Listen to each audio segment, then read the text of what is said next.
नमस्कार दोस्तों, स्वागत है आपका। मैं हूं विष्णु गोयल। क्या आपने कभी सोचा है कि क्या हम अपने घर से ही कोई बिजनेस शुरू कर सकते हैं, या फिर क्या रेजिडेंशियल बिल्डिंग में ऑफिस खोलना सही है? यदि ऑफिस खोलते हैं तो हम कितनी जगह का यूज कर सकते हैं और कौन कौन सी एक्टिविटीज वहां पर अलाउ है? आज हम इन सभी के बारे में चर्चा करने के लिए आ रहे हैं। दोस्तों, राजस्थान मॉडल बिल्डिंग बायलॉज में अब इसके बारे में बहुत ही क्लियर और सिंपल नियम बना दिए गए हैं। तो मैं आपको बताना चाहता हूं कि अगर आपके पास इंडिपेंडेंट रेजिडेंशियल हाउस है तो आप अपने घर का 35% एरिया या 150 वर्ग मीटर तक जो भी कम हो उसको आप अपने सेल्फ बिजनेस के लिए यूज कर सकते हैं। यानी आप अपने घर में ही छोटा ऑफिस ओपन कर सकते हैं या सर्विस बेस्ड बिजनेस चला सकते हैं। अब हम बात करने जा रहे हैं कि जो नए मॉडल बिल्डिंग बायलॉज 2024 के अंदर कौन कौन सी ऐसी एक्टिविटीज है जो वहां आप कर सकते हैं, यानी वो एक्टिविटीज अलाउड है।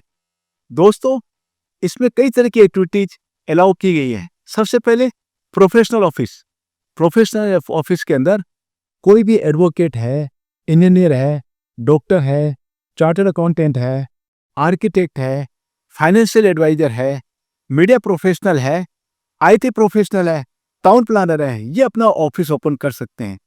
इसके अलावा कुछ छोटे बिजनेस भी है। आप नॉन पॉलिटिक कॉटेज इंडस्ट्रीज भी चला सकते हैं जिसमें आप होम प्रोडक्ट बना रहे हैं। इसके अलावा ब्यूटी पार्लर है, टेलरिंग शॉप है, ई मित्रा सेंटर है, वर्चुअल ऑफिस है, क्लासरूम है, ट्यूशन सेंटर है, योगा और मेडिटेशन सेंटर है। ये आप रेजिडेंशियल के अंदर चला सकते हैं। लेकिन इनकी शर्त क्या है? ये एक्टिविटीज ऐसी होनी चाहिए जिससे कि आसपास के लोगों को कोई प्रॉब्लम नहीं हो, और सेकंड, नॉन पॉल्यूटिंग इंडस्ट्री होनी चाहिए। जो भी आप वर्क कर रहे हैं उससे कोई पॉल्यूशन नहीं होना चाहिए। दोस्तों, एक बात हमेशा याद रखिए कि यदि आप रेजिडेंशियल एरिया में बिजनेस शुरू कर रहे हैं तो पार्किंग की पूरी व्यवस्था आपको अपने प्लॉट के अंदर ही करनी होगी। आप पार्किंग की व्यवस्था बाहर नहीं कर सकते हैं, ताकि आसपास रहने वालों को किसी भी तरह की कोई परेशानी नहीं हो। हम बात कर रहे हैं कि बहुत से व्यक्ति के पास फ्लैट है या कोई भी व्यक्ति ग्रुप हाउसिंग में रह रहे हैं, तो उसके क्या रूल्स है उनके बारे में मैं आपको बताने जा रहा हूँ।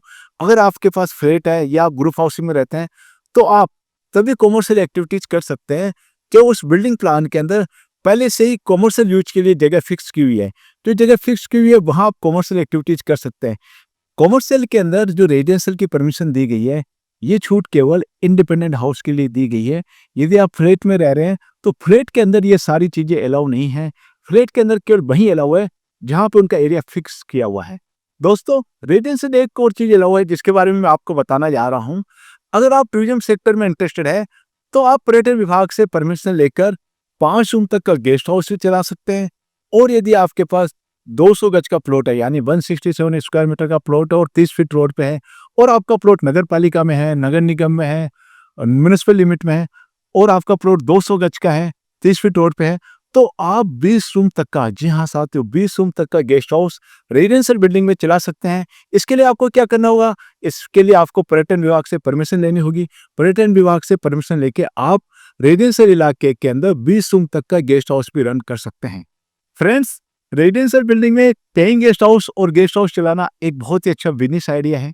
आज हमने चर्चा की कि यदि आपके पास रेजिडेंशियल बिल्डिंग है तो आप कौन कौन से एक्टिविटीज कर सकते हैं, कितने एरिया में कर सकते हैं, इनके बारे में हमने आज चर्चा की।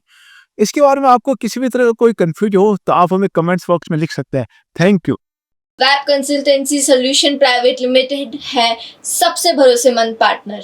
हमारी कंपनी में government policy experts, architecture experts team है जो आपके प्रोजेक्ट की प्लानिंग से लेकर कंप्लीट होने तक हमारी टीम मॉडल बिल्डिंग बायलॉज के अनुसार उसको चेक करती है और सरकारी नियमों का पालन करते हुए अनुमोदन से संबंधित सभी कार्यवाही करती है। तो अभी संपर्क कीजिए नीचे दिए गए नंबरों पर और अपॉइंटमेंट बुक कीजिए।